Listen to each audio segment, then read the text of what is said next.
ವಿಷಯ ಗೊತ್ತಿಲ್ಲ. ಶೃಂಗಾರ ಮಾಡುವುದರಿಂದ ಎತ್ತಿದ ಕೈ ಸ್ವಾಮಿ. ಇಲ್ಲಿ ಅಂದ್ರೆ ಏನು? ವಿದೇಶಕ್ಕೆಲ್ಲ ಹೋಗಿದ್ದೇನೆ, ಅಲ್ಲೆಲ್ಲ ಶೃಂಗಾರ ಮಾಡಿದ್ದೇನೆ. ಎಂತಹ ಬಹುಮಾನ ನಾನು ಕೊಟ್ಟಿದ್ದಾರೆ. ಮಾಡಿ ಬಂದ್ಯಾ ಸಂಪಾದನೆ ಮಾಡ್ಕೊಂಡು? ಇಲ್ಲ, ಹಣ ಕೊಟ್ಟಿದ್ದು ನಾನು ಇಟ್ಕೊಳ್ಳಿಲ್ಲ, ನಾನು ಪಕ್ಕದಲ್ಲಿ ಶೃಂಗಾರ ಎನ್ನುವಂತ ಶಬ್ದಕ್ಕೆ ಅರ್ಥವೇ ಗೊತ್ತಿಲ್ಲದ ಮೂರ್ತೈಮ ದೂರ್ತೈಮ ಅವನಿಗೆ ಗೊತ್ತಿಲ್ಲ. ಶೃಂಗಾರ ಮಾಡ್ಲಿಕ್ಕೆ ನನಗೆ ಸರಿಯಾಗಿ ಗೊತ್ತುಂಟು. ಯಾಕೆ ಅರ್ಥ ಆಗುದಿಲ್ಲ? ನನ್ನ ಇವತ್ತು ಎಂತದ್ದು ಕೂಡುದಿಲ್ವಾ? ಇವತ್ತಂತಲ್ಲ, ಇನ್ನು ಮುಂದೂ ನಿಮ್ಮ ಹತ್ರ ಎಂತ ಕೊಡೋದಿಲ್ಲ. ಬೆಳಗೋರಿ ಹೀಗೆ ಮಾಡ್ತೀರಿ, ಕಾಯ್ತಾ ಇದ್ರು ಅವ್ರ ಪಾಪ. ಈಗಲೇ ಹೀಗಾಗಿದೆ. ಹೌದಾ? ಶೃಂಗಾರ ಮಾಡೋ ವಿಷಯದಲ್ಲಿ ಹೇಳ್ಬೇಕು ಅಂತ ಮಾತಾಡ್ತಾರೆ. ನಿಮಗೆ ವಿಷಯ ಗೊತ್ತಿಲ್ಲ. ಶೃಂಗಾರ ಮಾಡುವುದರಿಂದ ಎತ್ತಿದ ಕೈ ಸ್ವಾಮಿ. ಇಲ್ಲಿ ಅಂದ್ರೆ ಏನು? ವಿದೇಶಕ್ಕೆಲ್ಲ ಹೋಗಿದ್ದೇನೆ, ಅಲ್ಲೆಲ್ಲ ಶೃಂಗಾರ ಮಾಡಿದ್ದೇನೆ. ಎಂತಹ ಬಹುಮಾನ ನಾನು ಕೊಟ್ಟಿದ್ದಾರೆ. ಮಾಡಿ ಬಂದ್ಯಾ ಸಂಪಾದನೆ ಮಾಡ್ಕೊಂಡು? ಇಲ್ಲ, ಹಣ ಕೊಟ್ಟಿದ್ದು ನಾನು ಇಟ್ಕೊಳ್ಳಿಲ್ಲ, ನಾನು ಪಕ್ಕದಲ್ಲಿ ಶೃಂಗಾರ ಎನ್ನುವಂತ ಶಬ್ದಕ್ಕೆ ಅರ್ಥವೇ ಗೊತ್ತಿಲ್ಲದ ಮೂರ್ತೈಮ ದೂರ್ತೈಮ ಅವನಿಗೆ ಗೊತ್ತಿಲ್ಲ. ಶೃಂಗಾರ ಮಾಡ್ಲಿಕ್ಕೆ ನನಗೆ ಸರಿಯಾಗಿ ಗೊತ್ತುಂಟು, ಹಾಗಾಗಿ ಅವನಿಗೆ ಗೊತ್ತಿಲ್ಲ. ಅವನೇ ಮಾಡ್ಲಿ. ನಾನು ಶೃಂಗಾರ ಮಾಡ್ಲಿಕ್ಕೆ ಬರುದಿಲ್ಲ. ಗಂಡಿನ ಹಾಕೋದು ಯಾಕ? ಎಲ್ಲರೂ ಸರ್ವಜ್ಞರಲ್ಲ, ಎಲ್ಲ ಗೊತ್ತಿರ್ತದೆ ಅಂತಿಲ್ಲ. ಬರ್ತಿದ್ದು ಕಲಿಯುವುದು ಯಾವತ್ತೂ ಇರ್ತದೆ. ಹೌದಾ? ಈಗ ನೋಡು, ಈಗ ಅರಮನೆ ಗುಡಿಸಿ ಮಾಡುದಾದ್ರೆ ಅಷ್ಟಾಗಿ ಕಲ್ತು ಮಾಡ್ಬೋದು.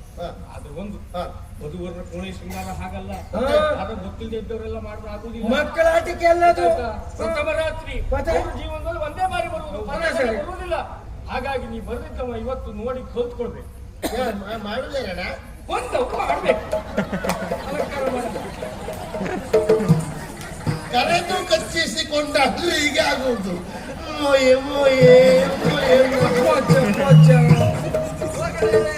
ನನ್ನ ಆಸೆ ಬೇರೆ, ನನಗೆ ಗೊತ್ತುಗಳಂತ ಬೇರೆ ಯಾರು ಇಲ್ಲ, ಇರುವವರು ನೀವು. ನನ್ನ ಪ್ರೀತಿಯ ಮಡದಿಗೆ ನೀವಿರುವರು, ಪ್ರೀತಿಯ ಅಣ್ಣದಿರಾಗಬೇಕು ಅಂತ ನನ್ನ ಆಸೆ. ನೀ ಹೇಳುವುದೇ ಬೇಡ. ನಿನ್ನ ಮಡದಿ ನಮಗೆ ತಂಗಿಯ ಸರಿ, ತಂಗಿಯ ಮದುವೆ ಸಂದರ್ಭಕ್ಕೆ ಅಣ್ಣವರಾಗಿ ನಾವೇನಾದ್ರೂ ಉಡುಗೊರೆ ಕೊಡಬೇಕಾಯ್ತಲ್ಲ. ನೀನು ಏನನ್ನು ಕೇಳ್ತೀಯ ಅದನ್ನು ನಾವು ಕೊಡ್ತೀವಿ. ಬಿಡವೆ ನಿಮ್ಮಯ್ಯ ಮಾತು, ನಂಬಿದೆ ನಾನು, ಬಿಡವೆ ನಿಮ್ಮಯ್ಯ ಮಾತು, ನಂಬಿದೆ ನಾನು, ಬಿಡವೆ ನಿಮ್ಮಯ್ಯ ಮಾತು. ಅಡವಿಯೋಳಿಗ ಸಿವುಗ ಹಡದೋಳನ್ನಯನಲ್ಲ, ಅಡವಿಯೋಳಿಗ ಸಿವುಗ ಹಡದೋಳನ್ನಯನಲ್ಲ. ಕಟಕ ಮಾಡದೆ ನೀವು ಕಟ್ಟಲ್ಲ ಬರೆದರೆ ಸಾಕು. ಅಡವಿಯೋಳಿಗ ಸಿವುಗ ಹಡದೋಳನ್ನಯನಲ್ಲ, ಕಟಕ ಮಾಡದೆ ನೀವು ಕಟ್ಟಲ್ಲ ಬರೆದರೆ ಸಾಕು. ಬಿಡವೆ ನಿಮ್ಮಯ್ಯ ಮಾತು, ನಂಬಿದೆ ನಾನು, ಬಿಡವೆ ನಿಮ್ಮಯ್ಯ ಮಾತು.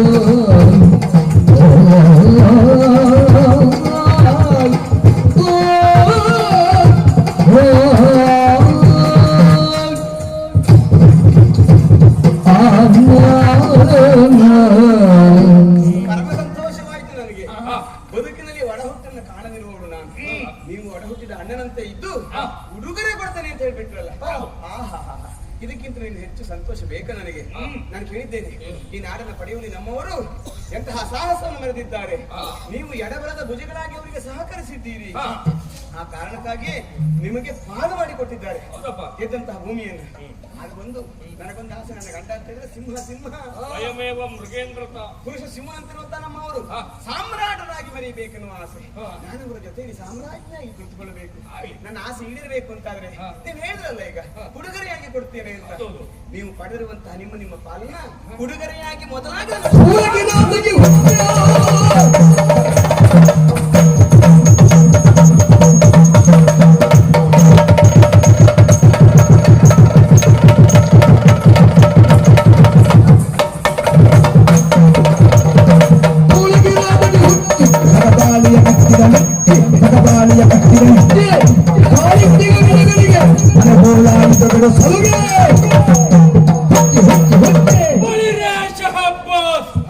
ಏನ್ ಮಾತು ಏನ್ ಸದಾನಂದ. ಇಲ್ಲ ಬಾರ, ನೀ ನನ್ ಜೊತೆಯಲ್ಲೇ ಇರ್ಬೇಕು. ಯಾಕೆ ನಿನಗೆ ಆಗ್ತದಾ? ಅದಲ್ಲ, ಇಲ್ಲಿ ಗಟ್ಟಿ ವಿಶ್ವಾಸ ಇಟ್ಟದ್ದೇ ನಿನ್ನ ಮೇಲೆ. ನಂಬ್ಕೊಳ್ಳಿ ಕೆಲವರು ಕೈ ಕೊಟ್ಟು ಹೋಗಾಯ್ತು ಈಗ. ಹೋದ್ರ ಕತ್ತಿ ಬಿಡ. ಇವಳು ಬಂದ ತಕ್ಷಣದಲ್ಲಿ ಇವಳು ಯಾರು, ಇವಳ ಕುಲ ಯಾವುದು, ಗೋತ್ರ ಯಾವುದು, ಹಾ. ಯಾವುದನ್ನು ಕೇಳಲಿಲ್ಲ. ಯಾಕೆ ನಿಮ್ಗೆ ಅಗತ್ಯ ಇಲ್ಲ, ಕೇಳಲಿಲ್ಲ. ಹೌದಲ್ಲ, ಅದೇ. ನನ್ನ ಮಿತ್ರ ಮದುವಾದ ಹೆಣ್ಣು ಎಂಬ ಕಾರಣಕ್ಕಾಗಿ ನೇರವಾಗಿ ಬಂದು ಅಧಿಕಾರದ ವಿಚಾರವನ್ನೇ ಕೇಳ್ತಾ ಇದ್ದಾಳೆ. ಅಲ್ವಾ? ಮೊನ್ನೆ ಸಿಕ್ಕಿದಂತ ಅಧಿಕಾರ ಅಲ್ವೇನೋ ಅದು? ಹೌದಪ್ಪ, ಆ ಅಧಿಕಾರ ಪಡೆಯುವಲ್ಲಿ ನೀವು ಹೆಚ್ಚು ಶ್ರಮ ಪಟ್ಟಿದ್ದೀರಿ, ನಮಗೆ ಗೊತ್ತುಂಟು. ಅಲ್ವಾ? ಅಂತ ದೈತ್ಯ ಆಕಾರದ ಮಹಾರಾಜರಿಗೆ ತೆಗೆದು ಪುಸ್ತಕ ಹಾಕ್ತಾರೆ. ಅದು ಒಂದು ಇಂದು ಬೇಡ. ಆ ಮಟ್ಟಿಗೆ ನೀವು ಎಲ್ಲೂ ಇಲ್ಲದೆ ಹೋದ್ರೆ ಮೂವರು ಆತ್ಮೀಯತೆಯಿಂದ ಇರುವಂತ ಸಂದರ್ಭದಲ್ಲಿ ಇವಳು ಕಾಲಿಟ್ಟ ವಿಷದ ಗಳಿಗೆ ಎನ್ನುವುದು ನಮ್ಮ ಮೂವರ ಮನಸ್ಸೆನ್ನುವುದು ಹೋಳಾಯಿತು. ಏ ಸದಾನಂದ, ಓ ಪ್ರಪಂಚದಲ್ಲಿ ಹೀಗೊಂದು ಮಾತುಂಟು, ಹೇಗೆ ಕಿಂ ಕ್ರೂರಂ ಸ್ತ್ರೀ ಹೃದಯ ಎನ್ನುವ ಹಾಗೆ. ಕೆಂಪು ಕೂರ್ಮಂ ಪೂರಿ ಭಾಷೆ ಕಿಂ ಕ್ರೂರಂ ಸ್ತ್ರೀ ಹೃದಯ ಅಂದರೆ ಕ್ರೂರವಾದಂತ ಹೃದಯನ್ನು ಹೊಂದಿದವರು ಯಾರು? ಸ್ತ್ರೀ ಎಂಬ ವಾಕ್ಯ ಇದು ಪ್ರತ್ಯಕ್ಷವಾಗಿ ಹೌದೇ ಎನ್ನುವುದನ್ನು ಇವಳೇ ಸಾಬೀತುಪಡಿಸಿದಳು. ಇಲ್ಲದೆ ಹೋದ್ರೆ ಪ್ರಪಂಚದಲ್ಲಿ ಮತ್ತೊಂದು ಮಾತುಂಟು. ಹೇಳಿ ಏನು ಎಷ್ಟಿದ್ರು ಹೇಳಿಲ್ಲ. ಆದ್ರೆ ಒಂದು ಮನೆಯಲ್ಲಿ 10 ಗಂಡಸರಾದರೂ ಇರ್ತಾರೆ, ಅಲ್ಲಿ 2 ಜಡೆ ಕೂಡಿದ್ದ ಅಲ್ಲಿ ಮುಗೀತು ಅಂತಾನೇ ಕತೆ. ಜನ ಬಗ್ಗೆ ಅಧ್ಯಯನ ಮಾಡೋದಕ್ಕೆ ಧನ್ಯವಾದಗಳು. ಇಲ್ಕಣ ಈ ಜಡೆ ವಿಷಯನೇ ಬೇಡ ಅಂತ ನಾ ಮದುವೆನೇ ಆಗ್ಲಿಲ್ಲ ಕಣ. ಅಲ್ಲ, ನಿಮ್ಮ ಜಡ ನೀ ಮದುವೆಗಳಿಗೆ ಹೊರಟ್ರು ಜಡ ಇದ್ದೀನಿ ಸಿಕ್ಕುದು ಇಲ್ಲ. ಅಲ್ಲ ಈಗ ಯಾವ ಹೆಣ್ಮಕ್ಳು ಜಡೆ ಹಾಕೋದು ಇಲ್ಲ ಈಗ. ಹುಡುಗರನ್ನು ಕೊಡಬಹುದಿತ್ತು, ಏನನ್ನ ಕೇಳು. ಬಂಗಾರವನ್ನು ಬೆಳ್ಳಿಯನ್ನು ಅದು ವಿಷಯ ಅಲ್ಲ. ಎಷ್ಟು ಬೇಕಿದ್ರು ಕೊಡಬಹುದಿತ್ತು. ಹೌದಪ್ಪ, ಅಧಿಕಾರದ ವಿಚಾರ ಅಲ್ವೇನಾ? ಸರಿಯಾಗಿ ಹೇಳ್ತೇನೆ. ಇದೋ ನನ್ನ ಮಾತನ್ನ ಗ್ರಹಿಸು. ಯಾರು ಅಧಿಕಾರವನ್ನು ಕೊಡುತ್ತಾರೋ ಬಿಡುತ್ತಾರೋ ನನಗೆ ಸಂಬಂಧ ಇದ್ದಂತ ವಿಚಾರ ಅಲ್ಲ. ನಾನು ಬದುಕಿ ಇರುವವರೆಗೂ ಇಲ್ಲಿಯ ನನ್ನ ಅಧಿಕಾರವನ್ನ ಕೊಡುವುದಿಲ್ಲ. ಭಂಗಿಸುವ ನುಡಿಯೇತ ಕಾಣುವೆ ತಂಗಿಯಳನಿ ಮನ್ನಿಸುತ್ತ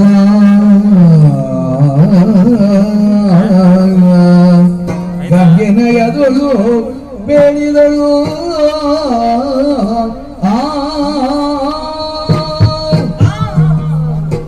ನನ್ನ ಒಂದು ಮಾತು ಇಷ್ಟಕ್ಕೆಲ್ಲ ಕಾರಣ ಆಗ್ತದೆ ಅಂತ ನನಗೆ ಗೊತ್ತೇ ಇರ್ಲಿಲ್ಲ. ಏನೆಲ್ಲ ರಾಜಾಂತ ಆಗಿ ಹೋಯ್ತು.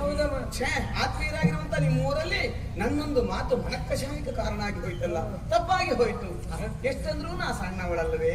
ನಮ್ಮ ಕೂಡದ ಸಣ್ಣವರಂದ್ರೆ ಇವ್ರೆ ಇದ್ದವರು ಸಣ್ಣವಳು ನಾನೇ ಅಲ್ವಪ್ಪ, ನಿಜವಾಗಿ. ಹಾಗಾಗಿ ಹುಡುಗ ಜೀವನ ವಿದ್ಯೆ ಅಂತ ತಿಳಿಯದೆ ನಾನೇನೋ ಮಾತು ಕೇಳಿಬಿಟ್ಟೆ. ಹಿರಿಯರಾದ ನೀವು ನನ್ನ ಕ್ಷಮಿಸಿ ಮನ್ನಿಸಿ ನನ್ನ ತಂಗಿ ಅಂತ ಸ್ವೀಕರಿಸಬೇಕು. ನನಗೆ ಯಾವ ಬೇಡಿಕೆಯೂ ಇಲ್ಲ, ನನಗೆ ಯಾವ ಉಡುಗೊರೆಯೂ ಬೇಡ. ಬೇಡ ತಂಗಿ ಅಂತ ಹೇಳಿದ್ರೆ ಅದೇ ದೊಡ್ಡ ಉಡುಗೊರೆ. ಆಗ ಅವಳು ಆಡಿದ ಮಾತೇ ಬೇರೆ, ಈಗ ಆಡಿದ ಮಾತೇ ಬೇರೆ. ಹೌದಾ? ಆಗ ಅವಳು ಅಧಿಕಾರ ಕೇಳಿದಾಗ ನನಗೂ ಹೇಳ್ತು, ನಿನಗೂ ಹೇಳ್ತು. ನಾ ಹಾರ್ಲಿಲ್ಲ, ನೀ ಹಾರ್ದು, ಅಷ್ಟೇ ವ್ಯತ್ಯಾಸ. ಆ ಮಟ್ಟಿಗೆ ನೀವು ಅದಿಲ್ಲ. ಇವ್ರಿಗೆ ಏರಿದ್ರೆ ಇವ್ರು ಹಾರ್ತಾರೆ, ನಾನು ನಿಮಗೆ ಏರಿದ್ರೆ ಮಲಗಿ ಬಿಡ್ತೀರಿ ನೀವು. ಇಲ್ಲ, ಹಾಗಲ್ವಾ? ಸಿಟ್ಟಿನ ಕೈಗೆ ಬುದ್ಧಿ ಕೊಟ್ಟು ಏನೇನಾದ್ರೂ ಮಾತಾಡಬಾರ್ದು ಹಾಗೆ. ಹಾಗಾಗಿ ಈಗ ನೋಡು, ತಪ್ಪಾಯ್ತು, ನೀವು ಅಣ್ಣಂದರಾಗಿರಿ, ನನ್ನ ತಂಗಿ ಅಂತ ಸ್ವೀಕರಿಸಿ ಅಂತ ಕೇಳ್ಕೊಳ್ತಾ ಇದ್ದಾಳೆ, ಕ್ಷಮೆ ಕೇಳ್ತಾ ಇದ್ದಾಳೆ. ನನಗಂತೂ ಕುರುಡು ಚುರ್ಕಂದು ಹೋಯ್ತು. ಅಲ್ಲ ದೊಡ್ಡ ಮನ್ಸು ಮಾಡಿ ಚಮಸ. ಏ ಸದಾನಂದ, ಏನ್ ಮಾಡುವುದೇ ಈಗ ನಿಮಗೆ ಏನೇನು ಸರಿ ಉಂಟು? ಅಧಿಕಾರದ ವಿಚಾರ ಅಲ್ವೇನೋ? ಈ ಪ್ರಾಯದಲ್ಲಿ ಏರುತ್ತೆ ಮತ್ತೆ ಯಾವ ಪ್ರಾಯದಲ್ಲಿ ಏರುವುದು ಅಲ್ವಾ? ಅವನ ಪ್ರಾಯದಲ್ಲಿ ಅವನ ಒಂದು ಏರ್ಸ್ತಿದ್ದ, ಸ್ವಲ್ಪ ಏನಲ್ಲವ. ಈಗ ನಾ ಬಿಟ್ಟಿದ್ದೆ, ಅವ ಏರಿಸ್ತಿದ್ದ. ನೋಡಿ, ಆದ್ರೆ ಕೇಳಿದ್ದೇನೆ ಅಧಿಕಾರವನ್ನ, ಹೌದು ಅಲ್ವಾ? ಆದ್ರೆ ಕೊನೆಗೆ ಹೇಳಿದ್ರಲ್ಲ, ಸಣ್ಣವಳಾಗಿ ದೊಡ್ಡ ಮಾತಾಡಿದೆ, ತಪ್ಪಾಯ್ತು ಅಣ್ಣ. ಹಾಗೆ ತಂಗಿಯೊಬ್ಬಳು ಕೇಳಿಕೊಂಡಾಗ ಆ. ಯಾವ ಮೂರ್ಖ ಅಣ್ಣನಾದ್ರೂ ಅದೇ. ಕ್ಷಮಿಸ್ತಾರೆ. ಮತ್ತೆ ನೀವು ಆಗಬಾರ್ದು. ಆ ಸಾಲಿಗೆ ಸೇರಬಾರ್ದು ನೀವು ಸೇರೋದಿಲ್ಲ ವಿಷಯವೇ. ಅಷ್ಟೇ ಅಲ್ವಾ? ಹೇಳಿಬಿಡಿ. ಹೌದು. ತಂಗಿ, ನಿನ್ನ ಒಂದು ಮಾತಿನಿಂದ ನಾನು ಕುಪಿತನಾದದ್ದು ಸತ್ಯ. ಈಗ ನಿನ್ನ ಮಧುರವಾದಂತ ಧ್ವನಿಯಿಂದ ನನ್ನ ಹೃದಯ ತುಂಬಿ ಬಂದಿದೆ. ಇದು ಅಧಿಕಾರ ಒಂದನ್ನ ಬಿಟ್ಟು ನೀನ್ ಏನನ್ನ ಕೇಳ್ತೀಯ ಅದನ್ನ ನಾನು ಕೊಡ್ತೇನೆ. ಏನ್ ಬೇಕಪ್ಪ ನನಗೆ? ನಾನು ಯಾವ್ದನ್ನು ಮಾಡಿದ್ದಾನೆ? ನೀನು ನನ್ನ ತಂಗಿ ಅಂತ ಸ್ವೀಕರಿಸ.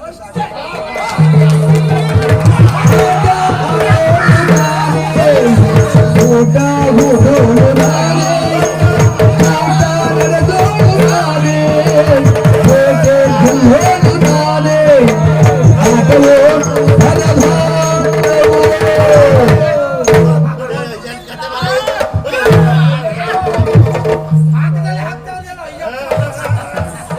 ಜೈ ಜೈ ಮಾತೆ ಗಂಗಾ ಮಾತೆ, ಜೈ ಜೈ ಮಾತೆ ಗಂಗಾ ಮಾತೆ, ಜೈ ಜೈ ಮಾತೆ ಗಂಗಾ ಮಾತೆ, ಜೈ ಜೈ ಮಾತೆ. ಗಂಗಾ ಯಮುನಾ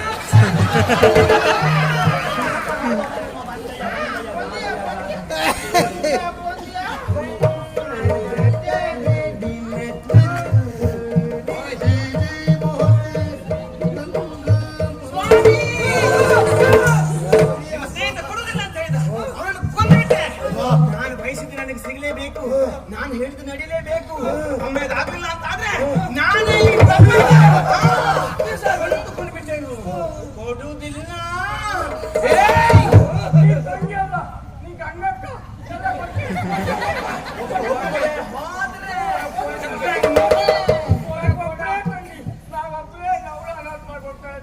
ನಿನಗೊಬ್ಬ ತಂಗಿ ಇದ್ದಾನೆ, ಯೋಚನೆ ಮಾಡಬೇಕಾದದ್ದಿಲ್ಲ.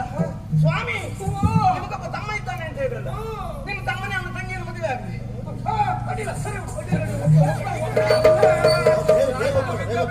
ವಿದ್ಯಾಭ್ಯಾಸ ಆಮೇಲೆ ನಾನು ಅಲ್ಲಿ ಹೋಗಿ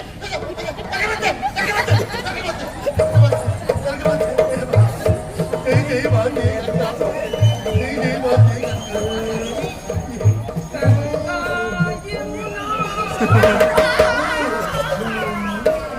ಮನೆ ಬಾಡಿಗೆ ಅಂತ ಹಾಕ್ಯಾರ.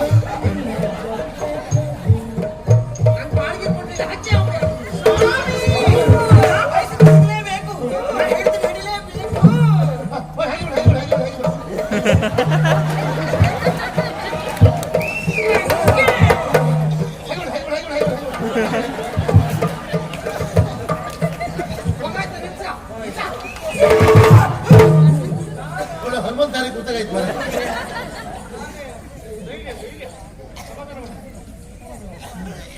ಎಂತ ಆಯ್ತು ಎಂತ ಹೋಯ್ತು ನನಗೆ ಒಂದು ಅರ್ಥ ಆಗ್ಲಿಲ್ಲ. ಒಡೆಯ, ನೀವು ಈ ಹಪ್ಪನಕ್ಕೆ ಎಲ್ಲಿಡ್ಕ ಬಂದ್ರಿ ಮಾತ್ರ. ನಾನು ಯಾವ ಬಾಯಲ್ಲಿ ಹೇಳಿದ್ದೇನು ಲಕ್ಷ್ಮೀನಾರಾಯಣರು ಜೋಡಿ ಹೇಳ್ತೇನೆ. ಈ ಹೆಮ್ಮಾರಿ ಮರ್ರ ಒಂದೇ ಗುರಿ ತಗೊಳ್ತಾ ಉಂಟಲ್ಲ. ಚಂದ ಕಣ್ಣು ಅಂತ ಮದುವೆ ಆಗ್ಬಿಟ್ನ. ನಾನು ತಿಳ್ಕೊಳ್ಳಿ, ನೀವು ಚಂದ ಇದ್ದದ್ದೆಲ್ಲ ಒಳ್ಳೇದಿರುವುದಿಲ್ಲ. ಆಗ ಚಂದ ಇದ್ದ ಹೆಣ್ಮಕ್ಳನ್ನ ನಾ ಎಷ್ಟು ಜನರನ್ನು ನೋಡ್ಲಿಲ್ಲ. ಹೌದು, ಇವ್ರು ನೋಡಿದ್ದಾರೆ, ಅವ್ರು ಇವ್ರು ನೋಡಿಲ್ಲ. ಇವರೊಟ್ಟಿಗೆ ಸಂಸಾರ ಮಾಡ್ಲಿಕ್ಕೆ ಸಾಧ್ಯ ಇಲ್ಲ. ನನಗೆ ಮದುವೆ ಆಗ್ಲಿಲ್ಲ. ಎಲ್ಲಾದ್ರೂ 4 ದಿವಸ ನೀವು 4 ದಿವಸ ಹೊರಗಡೆ, 5 ದಿವಸಕ್ಕೆ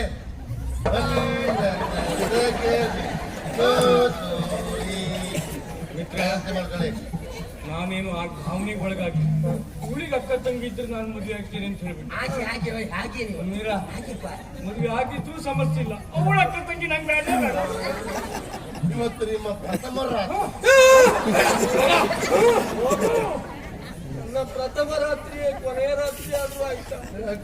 ನಾವು ಉತ್ಸಾಹದಲ್ಲಿ ಒಳಗೆ ಹೋಗುದಾ, ಅವಳು ಕತ್ತಿ ತೆಗೆದು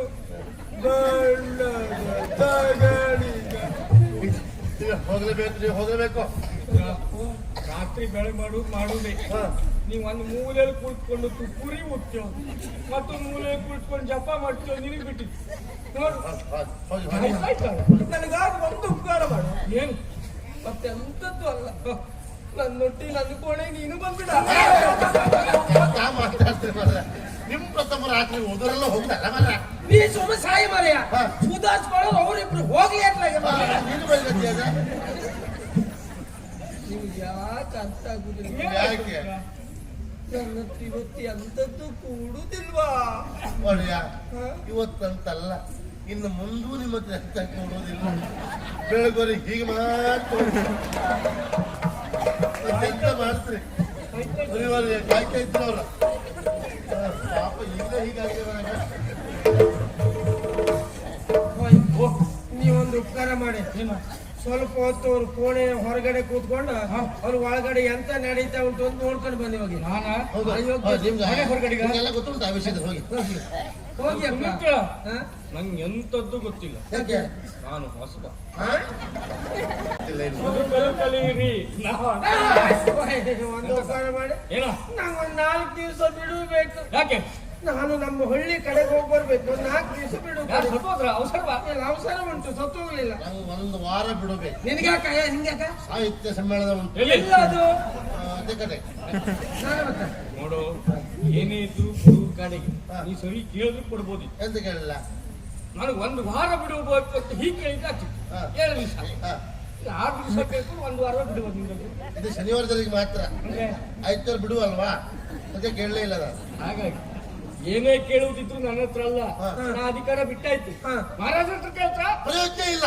ಎಂತದ್ದು ಆಗುದಿಲ್ಲ. ಮತ್ತೆ ಯಾರ ಹತ್ರ ಕೇಳುದು? ಕೇಳುವುದಿದ್ರೆ ಕೇಂದ್ರ ಸಿಮ್ಮಿಣಿ ಸೀಮೆ ಎಣ್ಣೆ. ಸೀಮಣ್ಣ ಕೇಳಲಿಕ್ಕೆ ಆಗುದಿಲ್ಲ ಮಾರ್ರೆ. ಕೇಂದ್ರದಿಂದ ಅಕ್ಕಿ ಬರ್ತಾ ಉಂಟು, ಸೀಮಣ್ಣ ಕೇಳಲಿಕ್ಕೆ ಆಗುದಿಲ್ಲ. ಹೌದಾ ಅಲ್ವಾ? ಕೇಂದ್ರ ಸಿಂಹಿಣಿ ಗಂಗಕ್ಕ. ಅಯ್ಯಪ್ಪ,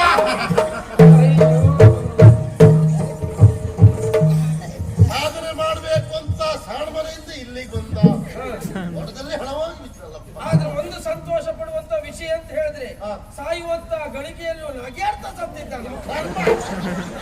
ಯಾಕಂತ ಅಲ್ಲ ಅದು, ಅವಳು ಕತ್ತಿ ಹಾಕಿದ್ದ ಹಾಗೆ ಬ್ರಹ್ಮರಂಧ್ರಕ್ಕೆ ಕತ್ತಿ ಹಾಕಿದ್ದಾಳೆ ಅವಳು. ಕತ್ತಿ ಹಾಕಿದ ತಕ್ಷಣ